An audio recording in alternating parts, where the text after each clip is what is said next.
చూడండి, దావీదు జీవితంలో 101వ కీర్తన మనం చదువుకుందాం. బైబిల్ అందరు తెలిసి ఈ మాట మనం చదువుకుందాం. చదవండి.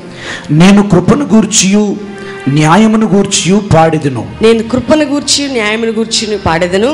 యెహోవా నిన్ను కీర్తించెదను. చాలు. ఈ ఉదయము దేవుని యొక్క కృప అనే విషయంలో నుండి మనం మాట్లాడుకోబోతున్నాం. దేవుని బిడ్డలారా, నిజంగా దేవుని కృప ఒక వ్యక్తి మీద ఉన్నప్పుడు, దేవుని కృప ఒక వ్యక్తిని పరిపాలిస్తున్నప్పుడు, దేవుని కృప ఒక వ్యక్తిని ఎన్నుకున్నప్పుడు, ఆ వ్యక్తి జీవితంలో దేవుడు ఏం చేయబోతున్నాడు అనే విషయాన్ని మనం ఈరోజు కొద్ది నిమిషాలు ధ్యానం చేసుకోబోతున్నాం. దేవుని బిడ్డలారా, దావీదు దేవుని కృపను గురించి పాడుతూ ఉన్నాడు. నేను దేని గురించి పాడుతానంటే, నేను కృపను గూర్చి న్యాయమును గూర్చి పాడుతున్నాను అంటున్నాడు. దావీదు జీవితంలో దేవుని కృపని చాలా టేస్ట్ చేసిన వ్యక్తి అండి. చూడండి, దావీదు ఒక తృణీకరించబడినటువంటి వ్యక్తి. దావీదు చాలా జాగ్రత్తగా దేవుని యొక్క వర్తమానంలోకి మనం వెళ్ళబోతున్నాం. దావీదు అందరి చేత తృణీకరించబడినవాడు. తన తండ్రి అంటాడు, అరే నువ్వు వెళ్ళి ఏం కాసుకో, గొర్రెలు కాసుకో అని దావీదుని తండ్రి కానీ అన్నదమ్ములు కానీ తృణీకరిస్తారు. అంటే చాలా తక్కువ అంచనా వేస్తారు. దావీదు వెళ్ళి గొర్రెలను కాసుకుంటూ, నిశ్చయంగా ఆ గొర్రెలను కాసుకునేటప్పుడు కూడా దావీదులో ఉన్నటువంటి నమ్మకత్వం, దావీదులో ఉన్నటువంటి ఆ యొక్క మంచి లక్షణాలని దేవుడు చూసి ఆ అడవిలో ఉన్న ఆ చిన్న దావీదుపై దేవుడు ఏం చేశాడంటే బలమైనటువంటి కృపని పంచుతూ ఉన్నాడు. దేవుని బిడ్డలారా, ఎందుకంటే దావీదు జీవితంలో దేవుని యొక్క కృప అనేటువంటి మాటని చాలా పదాలలో వాడతాడు, చాలా కీర్తనలో తను రాస్తున్నటువంటి మాటల్లో వాడతాడు. ఎప్పుడు కూడా చూడండి, దావీదు దేవుని యొక్క గొప్ప మందిరాన్ని తన కుమారుడి చేత కట్టించడానికి, దావీదు వంశంలో నుండి యేసుక్రీస్తు ప్రభు బయటికి రావటానికి ఎంత కృప దావీదు మీద ఉంటే దేవుడు ఆ విధంగా ఆయన జీవితాన్ని ఎన్నుకున్నాడో మనం ఆలోచించాలి. నిజంగా ఒక వ్యక్తిని దేవుడు ఎప్పుడు అంటే సెలెక్ట్ చేస్తాడంటే, ఎప్పుడు ఆయన కృపని ఆ వ్యక్తి మీదకి పంపుతాడో కొన్ని నిమిషాలు కొద్ది మాటలు నేను మీకు చెప్పాలని ఆశపడుతున్నాను. మా జీవితాల్లో చాలా తృణీకరణ అనుభవించిన లైఫ్ మాది.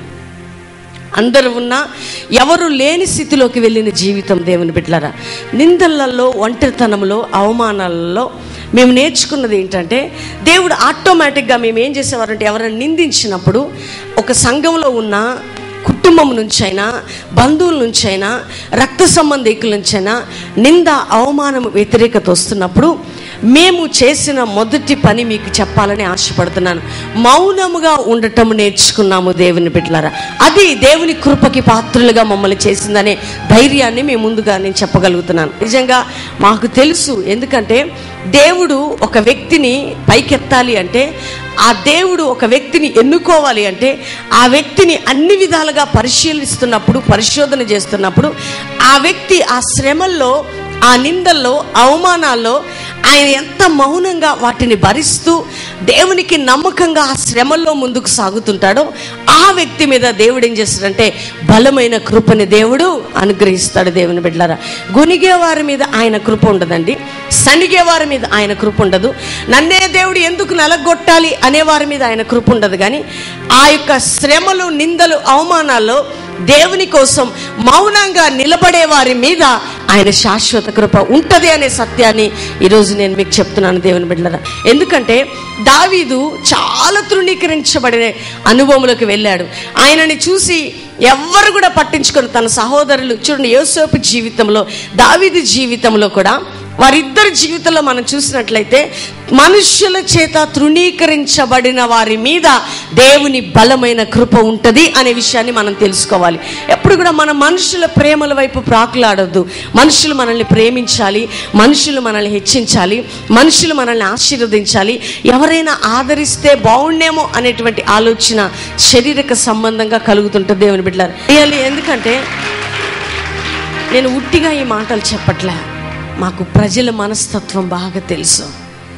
ఈ లోక ప్రజలు ఎట్లంటే, నీకన్నీ ఉంటే నిన్ను గౌరవిస్తారు, నీకన్నీ ఉంటే ప్రజలు నిన్ను ప్రేమిస్తారు, నీకన్నీ ఉంటే నీ అంతటి గొప్ప వ్యక్తివి లేవంటారు. కానీ దేవుడు నిన్ను ఎప్పుడు ప్రేమిస్తాడు, ఆయన కృపను నీకు ఎప్పుడు ఇస్తాడంటే, ఏమీ లేకపోయినా దేవునితో నడుస్తూ అన్నిటిని అనుభవిస్తున్న అనుభవంలో నువ్వు ఉన్నప్పుడు దేవుడు నిన్ను విడవడు, ఎడబాయడు. ఆయన కృపను నీకు తోడుగా ఉంచుతాడు. దేవుని బిడ్డలారా, సంఘంలో కూడా తృణీకరించబడుతున్నప్పుడు రియల్లీ నా ఎక్స్పీరియన్స్, నా అనుభవం మీకు చెప్తున్నాను. సంఘానికి నేను మంచి పరిచర్య చేసేదాన్ని. సంఘంలో కొన్నిసార్లు సంఘంలో దేవుడు మనం నలగొడుతుంటే మనం అర్థం చేసుకోలేము. దేవుని బిడ్డలారా, ఆ నలగొడుతున్న టైంలో చాలా మందిని ప్రేమిస్తుంటారు. నేను ఎప్పుడు కూడా తృణీకరించబడే అనుభవంలో ఉండేదాన్ని. కానీ దేవుడు ఏమనేవాడంటే, తృణీకరించబడిన రాయి మూలకి తలరాయిగా మారిపోద్దనేవాడు. ఆ యొక్క సందర్భాలు వచ్చినప్పుడు అండి, నన్ను, నా కుటుంబాన్ని బలపరిచింది ఏంటంటే దేవుని బలమైన కృప మాత్రమే. దేవుని బిడ్డలారా, దావీదు జీవితంలో అడవిలో ఒక గొర్రెల కాపరిగా గొర్రెలను కాసుకుంటూ ఆ యొక్క అనుభవంలో ఉన్న వ్యక్తి దగ్గరికి సమూయేలు వెతుక్కుంటూ వెళ్తాడు. దేవుని బిడ్డలారా, ఎందుకు దావీదుని దేవుడు ఎన్నుకున్నాడో, ఎందుకు దావీదు మీద అంత కృప? చూడండి, ప్రభు ఆత్మ దావీదు మీదకి వెళ్ళటానికి, సమూయేలు నుంచి ఆ తైలపులో నుండి అభిషేకం దావీదు మీదకి వెళ్ళటానికి ఎంత నమ్మకంగా, ఎంత తృణీకరించబడినప్పటికీ ఏ విషయంలో కూడా దావీదు దేవుని చిత్తాన్ని వ్యతిరేకించకుండా, ఆ శ్రమలు వస్తున్నప్పుడు, వ్యతిరేకతలు వస్తున్నప్పుడు అట్లా దేవుని కోసం నమ్మకస్తుడిగా నిలబడిపోయాడు. దేవుని బిడ్డలారా, ఆ గొర్రెల్ని కాసుకుంటూ అంటే అందరూ, తన తండ్రి అంటాడు, మంచి పెద్ద పెద్ద కుమారులను చూపిస్తాడు సమూయేలుకే. ఇగో ఇతడా ఇతడా ఇతడా అని చూపిస్తాడు. ఎత్తుగా, అందంగా, ఎర్రగా, చక్కగా ఉన్న వారందరూ కనపడితే సమూయేలుతో దేవుడు అంటాడు, వీరెవ్వరూ కాదు, ఒక వ్యక్తి ఉన్నాడు, కడసారి వాడు, అతడి మీద నా కృపను నేను కుమ్మరించాలని ఆశపడుతున్నాను. రియల్లీ దేవుని బిడ్డలారా, నీ కుటుంబంలో నువ్వు తృణీకరించబడిన అనుభవంలో ఉన్నావా? నీ కుటుంబంలో వెళ్ళలేని అనుభవంలో ఉన్నావా? నీ తల్లిదండ్రులు, నీ అనేవారు, నేను ఎవరు కూడా విలువలేని అనుభవంలో ఉన్నావా? నీవు నమ్మకమైన పాత్రగా ఉంటే, ఆ గొర్రెల్ని కాసుకునే టైంలో కూడా నమ్మకస్తుడిగా దావీదు ఉన్నాడు కాబట్టి శాశ్వతమైన దేవుని కృప దావీదుని వెతుక్కుంటూ వెళ్ళింది.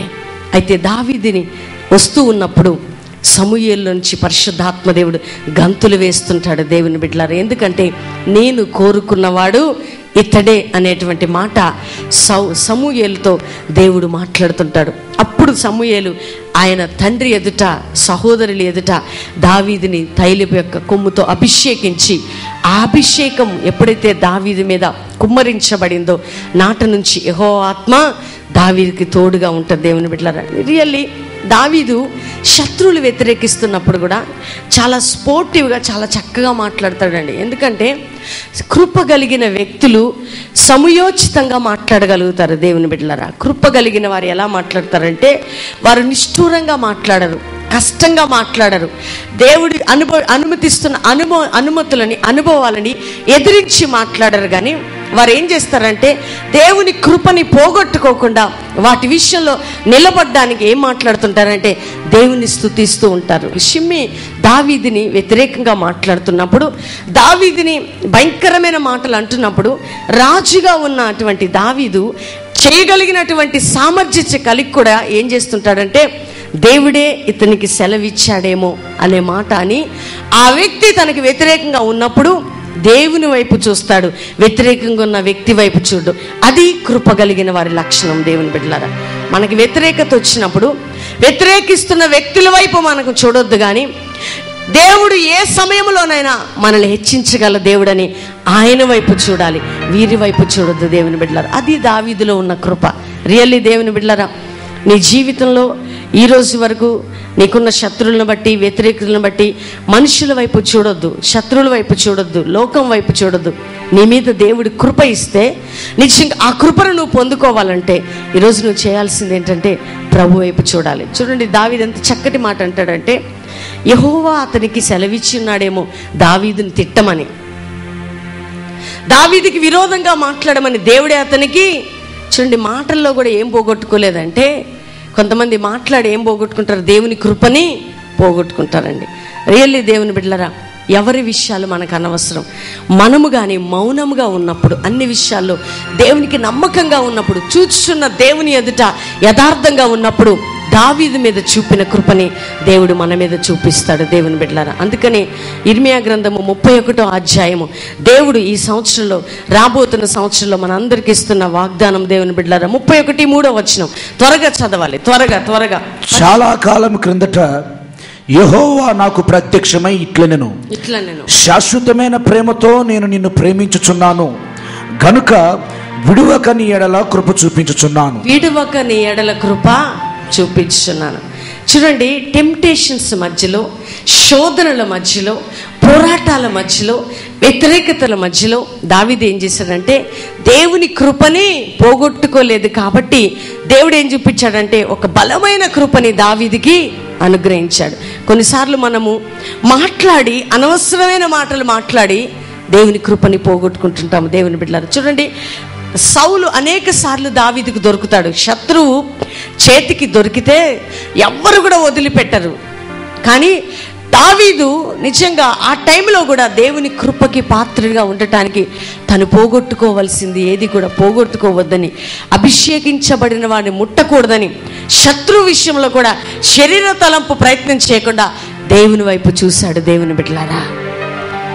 ఈరోజు మీకు ఒక మంచి వార్త నేను చెప్తున్నాను. నీ మీద దేవుని కృప ఉంటే, బైబిల్ గ్రంథంలో యేసుక్రీస్తు కొన్ని విషయాలు తన శిష్యులకి, అక్కడున్న ప్రజలకి చెప్తాడు. నేను శపించి వారిని దీవించుడు కానీ శపింపవద్దు. ఎందుకంటే నీ జీవితానికి వ్యతిరేకంగా ఎవరైనా ఉంటే, నువ్వు దేవుని కృపలో నిలిచి ఉన్న వ్యక్తివైతే నువ్వేం చేస్తుంటావంటే దేవుని సన్నిధిలో వారిని ఆశీర్వదించు. దేవుని కృప నీ మీదకి వస్తుంది దేవుని బిడ్డలారా. నీ శత్రువు పడినప్పుడు నువ్వు మనసును ఏం చేయొద్దు, ఉల్లసించొద్దు.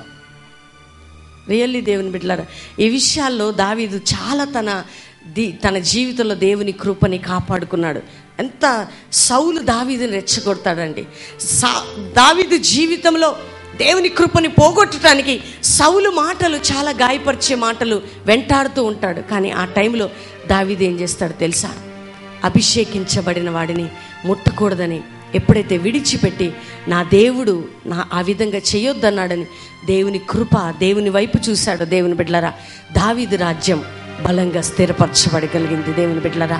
నీ కుటుంబం ఆశీర్వదించబడాలన్నా, నీ కుటుంబం దేవుని కోసం ముందుకు సాగాలన్నా, నీ కుటుంబంలో దేవుడు బలమైన కార్యాలు చేయాలన్నా, నీ కుటుంబాన్ని దేవుడు ఎన్నుకోవాలన్నా, దేవుడు ఆశీర్వదించాలన్నా, దేవుని కృప నిలిచి ఉండాలంటే దేవుని చిత్తం ఏంటో నువ్వు తెలుసుకొని చేయాలి దేవుని బిడ్డలారా. ఎన్నో ఇన్సిడెంట్స్ మా జీవితంలో, ఎన్నో టెంప్టేషన్స్ దేవుని బిడ్డలారా, ఎన్నో పోరాటాలు, మాకు వ్యతిరేకంగా లేచిన వ్యక్తులు, అనేకమైనటువంటి సందర్భాలు మా జీవితంలోకి వచ్చినప్పుడు మేము చాలా జాగ్రత్త పడుతుంటాం. ఎందుకంటే మమ్మల్ని ఎక్కడి నుంచి దేవుడు లేవనెత్తాడో మాకు తెలుసు.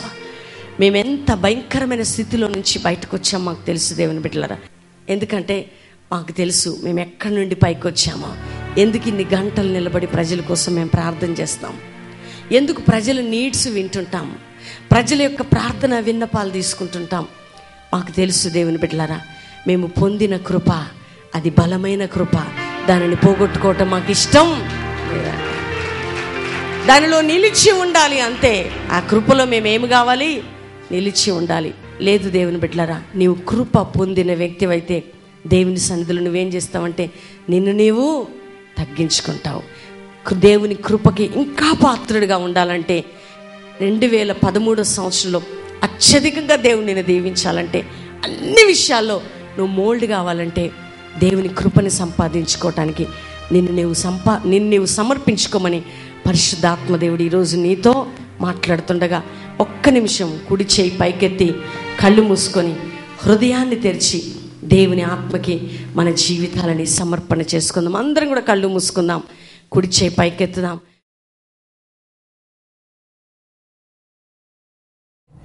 యేసుక్రీస్తు ప్రభువా, నీవు లోక రక్షకుడవని నేను నమ్ముచున్నాను.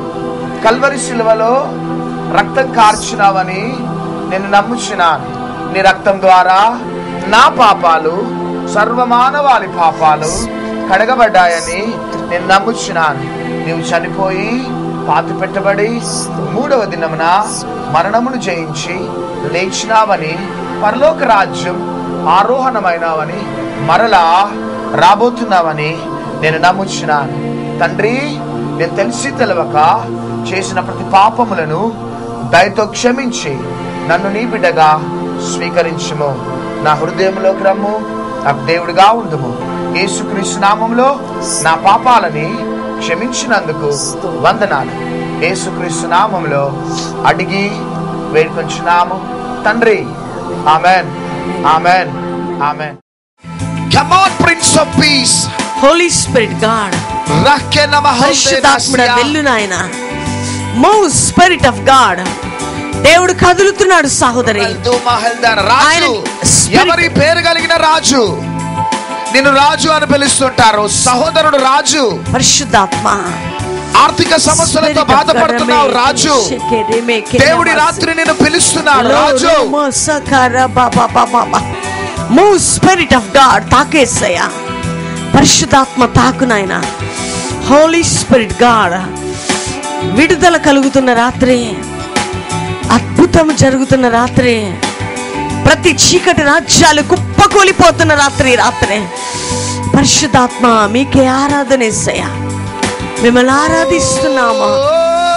ఫ్రెష్ అనాయింటింగ్ ప్రభువా. ఆమేన్ లార్డ్. ఈ శరీరంలో ఉన్న వ్యాధి బంధకాలు తొలగిపోతున్నాయి. ఆమేన్ లార్డ్. స్వస్థత పొందిన వారు మీ శరీరాలను చెక్ చేసుకొని ముందుకు వస్తూ ఉండండి. ఈ ఆరాధనలో స్వస్థతలు జరుగుతూనే ఉన్నాయి. yes lord. నీ రోగం ఏదైనా ఈ రాత్రి అద్భుతం జరిగింది. చెక్ చేసుకొని శరీరాన్ని పరీక్షించుకొని పరిగెత్తుకుంటూ వచ్చేయాలి ముందుకి. పరిశుద్ధాత్మ స్తోత్రం. ప్రజలను ముట్టి స్వస్థపరిచినందుకు వందనాలయా. ఎంతమంది అయితే విడుదల పొందినారో, ఎంతమందిని అయితే పేర్లు పెట్టి పిలిచినారో, ఇదిగో వారు నిన్ను ఘనపరుస్తూ మహిమపరుస్తుండగా కేవలము నీవే మహిమ పొందాలయ్యా. యేసు నామములో ప్రజలకు మరి ఒకసారి విడుదల స్వస్థత ప్రకటిస్తూ యేసు నామములో అడుగుచున్నాం తండ్రి. ఆమేన్. ఏం పేరు మీ పేరు? నా పేరు వంశీ. వంశీ, ఏంటిది మీ ప్రాబ్లం? నేను బంధకాల నుంచి విడుదల పొందినప్పుడు మీరు ప్రార్థన చేసినప్పుడు అక్కడ గొంతుతోటి ఉమ్ములాగా బయటకు వచ్చేసింది. Okay okay okay. పట్టుకోండి, వెనకాల కళ్ళు మూసుకో, వెనకాల పట్టుకోండి. కింద పడితే ఎవరైనా పట్టుకుంటారు. కళ్ళు మూసుకో.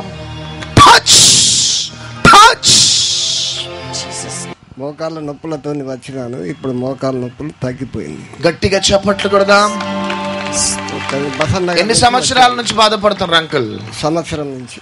ఇక్కడ వచ్చిన తర్వాత కొంచెం పెరిగాయి. వెనకాల పట్టుకోండి, ఇంకా టోటల్ ఫ్రీ అయిపోతుంది. చేతులు పైకి ఎత్తండి, కళ్ళు మూసుకోండి. బాడీ అంతా క్రొత్త స్ట్రెంత్ దిగును గాక. ఆమేన్, ఆమేన్, ఆమేన్. వెళ్ళండి. చెప్పండి. రాజాని పిలిచారు కదండి, ఆర్థిక సమస్యలతో. కళ్ళు మూసుకొని వెనకాల హోలీ స్పిరిట్ పట్టుకోండి. Touch touch. యేసు నామములో ప్రతి పోరాటం లయమైపోవును గాక.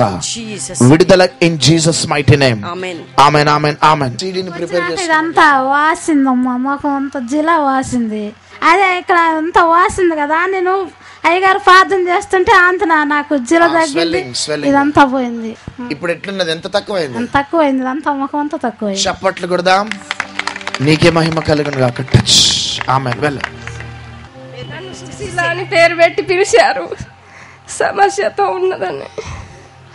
ఇదిగో ఈ కుటుంబంలో ఉన్న సుశీల, ఇదిగో ఏ సమస్యలతోనైతే నువ్వు పోరాడుతున్నావు, పట్టుకోండి వెనకాల. Touch touch.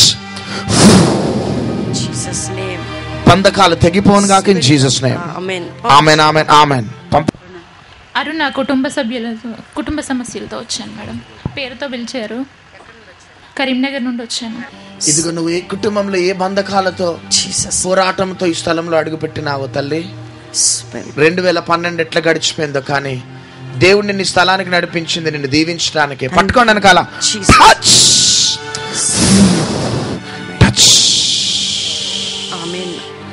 ఆమేన్, ఆమేన్, ఆమేన్. వెళ్ళండి. కాళ్ళు నొప్పులు బాగా ఉండేది, ఇప్పుడు ఇక్కడికి వచ్చిన కాంచెల్లి కొంచెం తగ్గింది, హల్కా కనిపిస్తుంది. గట్టిగా చప్పట్లు కొడదాం. పట్టుకోండి వెనకాల, కళ్ళు మూసుకో. టచ్. కాళ్ళు నడవలేని స్థితిలో ఉన్న ఇక్కడికి వచ్చినప్పుడు, ఇది రెండోసారి, కానీ ఇక్కడికి వచ్చిపోయిన తర్వాత నడవగలుగుతున్నా. యేసయ్యా నీకే మహిమ కలుగును గాక. ఆమేన్, ఆమేన్, ఆమేన్. చప్పట్లు కొడదాం. కాళ్ళు వాపులు వచ్చినాయి. డాడీ ఇక్కడ పిలిచారు నన్ను.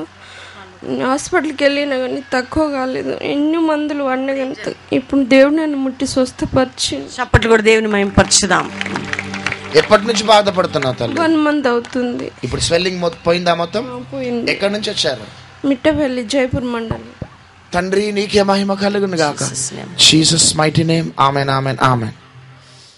ఇక్కడ లైవ్ ప్రోగ్రాంలో చూసినప్పుడు నాకు ఇక్కడ ఒక కంటి ఉండేది, అది కరిగిపోయింది. నాకు ఇప్పుడు చాలా హ్యాపీగా ఉంది, చాలా హ్యాపీగా అనిపించింది. దేవుని కృప వల్ల మేము దేవుని కృప పొందుకున్నాం. చాలా హ్యాపీ. మాకున్న బాధలన్నీ తగ్గిపోయాయి. దేవునికి స్తోత్రము. ప్రవీణ్ కుమార్ అయ్యా ప్రార్థన ఇంకా సేవ ఇంకా ఇంకా అభివృద్ధి కానీ మా అటువంటి వాళ్ళకు ఆశీర్వాదం దయచేయమని యేసయ్య బంగారు పాదాలు పట్టుకుని బతిమిలాడుతున్నాం. ఖమ్మం నుంచి వచ్చాము ఇక్కడికి. మాకు చాలా ఆనందంగా ఉంది. ఇక్కడికి వచ్చినాక మా బాధలన్నీ తీరిపోతాయి అని అనిపిస్తుంది. మేమైతే చిన్నప్పటి నుండే దేవుని నమ్ముకున్నాం, కానీ నమ్మకం వస్తే కాకపోతే ఇక్కడ మేము సంవత్సరం నుండి వస్తున్నాము. ఇక్కడికి వచ్చిన కానుండి మేము దేవునిలో ఎదిగినాము. When he had done the great miracles in the ancient time before the apostles, the same activities are going on at the present day. That's why in the place of this Bellampalli, it is the most essential part as the ambassador of Jesus Christ. కానీ ఊహించని రీతిలో ఇంకా జరుగుతున్నాయి. అనేక మందిని ఇక్కడికి తీసుకురావాలని ఆశపడుతున్నాం. మేము ఇట్లాంటి అద్భుతాలు ఎవరు చేసేది మేము చూడలేదు ఇంతమటికి. ఈ పాస్టర్ గారు చేయటం వలన దేవుని కార్యాలు అద్భుతంగా జరుగుతున్నాయి. మేము నిజామాబాద్ నుంచి వచ్చినాం బ్రదర్. మరి దేవుని యొక్క కార్యములు గొప్పగా జరిగినాయి. మరి జీవితంలో అనుమతించలేనటువంటి గొప్ప అద్భుతమును దేవుడు ఈరోజు మా పట్ల జరిగించిండు. దేవునికి వందనాలు. Praise Lord. మేము ఇక్కడికి రావడం ఇదే ఫస్ట్ సారి. మా పాపకు ఇక్కడ కంతి ఉండే, అయితే అమ్మగారు ప్రార్థన నూనె ప్రార్థన నీళ్ళు అక్కడ పెట్టుకోమన్నది. ప్రార్థనలో పెట్టుకున్నప్పుడు మేము పెట్టుకొని మేము ఆ ప్రార్థనలో ఏకీభవించినప్పుడు పాపకు ఆ నూనె రాసినాము. ఆ నూనె రాసిన వెంటనే అదేమైందంటే ఉబ్బింది. 2-3 రోజులు కనుక ఇంత పెద్దగా ఉబ్బింది. తర్వాత అది మాయమైపోయింది. దేవుడి వలన గొప్ప బిడ్డకు స్వస్థత జరిగింది. ఈరోజు ఇక్కడికి రావడం ఇది ఫస్ట్ టైం. మంచిగా జరిగింది ఆరాధన. అయ్యగారు అమ్మగారి ద్వారా మంచి మెసేజ్ ఇచ్చిండ్రు. కృప సూపర్గా ఉంది. చాలా బాగుంది, ఆత్మీయంగా ఉంది. ఇంకా నా సొంత వాళ్ళు అయితే అసలు ఇంకా దేవుళ్ళు ఎదగాలి, ఇంకా ఆశీర్వాదాలు ఇంకెన్నో తెచ్చుకోవాలి. ఆత్మీయంగా బలపడుతున్నాం. మేము ఇదే ఫస్ట్ టైం ఇక్కడ రావడం. మంచిగా అనిపిస్తుంది ఇక్కడికి వచ్చినప్పుడు. అసలు ఎప్పటి నుండో టీవీలో చూస్తున్నప్పటి నుండి రావాలనుకుంటున్నాం. ఈరోజు వచ్చింది, ఈరోజు కళ నెరవేరింది అనుకుంటున్నాం. ఇలా ఇంకెప్పుడైనా రావాలనుకుంటున్నాం. చాలా మంచిగా అనిపిస్తుంది, బాగా బలపడుతుంది. నేను మహారాష్ట్ర నుండి వచ్చాను. ఇక్కడ మీటింగ్ చాలా బాగుంది, అద్భుతాలు బాగా నచ్చింది. మళ్ళీ కూడా రావాలని ఆశ ఉంది. మీటింగ్కి కొంతమంది అన్నులను తీసుకొచ్చాను. నేను ఒక ఛాలెంజ్ చేశాను, ప్రభా నేను ఆత్మ రక్షించాలని. అందుకే నేను ఒరిస్సా నుంచి వచ్చారు వాళ్ళు. అట్లా ఆత్మని రక్షించాలని చెప్పేసి నా ఓన్ ఎక్స్పెండిచర్ చేసి వాళ్ళని తీసుకొని వచ్చాను. దాదాపు ఒక 4-5 అన్యులు వచ్చారు మీటింగ్కి. స్వస్థత జరిగింది. వాళ్ళ ఇక్కడ వచ్చినాక అనుభవం వాళ్ళని అడిగాను. చాలా హ్యాపీగా ఫీల్ అయ్యారు. ఆత్మశాంతి దొరికింది. మేము వైజాగ్ నుంచి వచ్చామండి. ఉదయం కూడా ఆరాధనలో ఎంతో వాక్యం ద్వారా అమ్మగారు వాక్యం చెప్పిన ద్వారా ఎంతో బలపరచబడ్డాం. తర్వాత ఈరోజు ఎన్నో కళ్ళ టీవీలో చూసి ఒకసారి ఎలా ఆశ కలిగి వచ్చాం. అది ఇక్కడ చూసిన తర్వాత ఎంతో అద్భుతంగా సంతోషకరంగా దేవునికి మహిమకరంగా జరిపిస్తున్నందుకు దేవునికి కృతజ్ఞతలు. ఇట్లానండి, గుడ్ ఈవినింగ్ అండి. నేను లక్షపేట నుంచి వచ్చాను. ఇక్కడికి వచ్చినాక చాలా ఆధ్యాత్మికంగా మేలు జరిగింది. నా హృదయంలో చాలా బాధ ఉండే, మానసికంగా చాలా అంటే చాలా చెప్పలేనంత ఉండే. వాళ్ళ వాక్యం ద్వారా దీవించబడి ఈరోజు నేను ఇంత హ్యాపీగా ఉన్నాను. అది దేవుడి కృప. Thanks God. ఈ స్థలంలోకి వస్తే నిజంగా ఒక ఆత్మానుభూతిని అనుభవిస్తే అర్థమవుతుంది అది యాక్చువల్గా. అందుకే మేము అయ్యగారు మాకు మా గుంటూరు వస్తున్నా, ఇంకా ఎక్కడికి మీటింగ్ జరుగుతున్నా కూడా ఇక్కడికి ప్రత్యేకంగా రావాలని ఆశపడి బెల్లంపల్లిలో 3 రోజులు ఉండటం, ఈ సన్నిధిలో ఇక్కడ ప్రార్థన చేసుకోవడం, ఈ స్థలాల్లో దేవుని ఆశీర్వాదం పొందుకోవడం అనే ఆశతో ఇక్కడికి వచ్చాం. నిజానికి 2 రోజులు మెసేజ్ కూడా కృప గురించిన ప్రత్యక్షత అనేది నేను నిజంగా విశ్వసిస్తున్నాను. అది ఈ 2013వ సంవత్సరంలో అందరికీ అయ్యగారి ద్వారా అందరికీ బయలుపరచబడాలి. అయ్యగారికి అమ్మగారి కుటుంబానికి ఇంకా రెట్టింపు ఆత్మని దేవుడు దయచేయాలి. వారి ప్రయాణాల్లో వారి సేవలో దేవుడు తోడుగా ఉండాలని అందరం ప్రార్థన చేయాలని కోరుతున్నాం. ఒకప్పుడు చర్చిలోంచి బయటికి రాగానే లోకంలో కలిసిపోయేటోళ్ళం. కానీ ప్రభు కృపను బట్టి ఇప్పుడు ఈ కల్వరిలో అడుగుపెట్టింది 1 సంవత్సరం అవుతుంది. కానీ ఇప్పుడు బయట లోపల ఎక్కడికి వెళ్ళినా దేవుని కృప పరిశుద్ధాత్మతో నింపబడి, ఒకప్పుడు నా జీవితంలో క్రైస్తవురాలు నన్ను ముసుగుండేది. కానీ ఇప్పుడు దేవుడు అదంతా తీసేశాడు. నన్ను ఆయన బిడ్డగా అంటే నిజమైన రక్షణ అంటే ఏంటి, నిజమైన మారు మనసు అంటే ఏంటి నా కళ్ళు తెరిపించాడు దేవుడు. నేను ఆయనకి ఎంతో రుణపడి ఉన్నాను. నేను నిజంగా అనేక మంది దేవుని పేరు చెప్పుకుని అడ్డు పెట్టుకుని వాళ్ళు దేవుణ్ణి అడ్డు పెట్టుకుని పనిచేస్తారు దైవ సేవకులు. కానీ ఇక్కడ మాత్రం వీళ్ళు దేవుని కోసం వచ్చే ప్రజలను ఆదరించడం ద్వారా దేవుని క్రియల్లో వీళ్ళు చూపించడం ఎంతో సంతోషంగా అనిపిస్తుంది.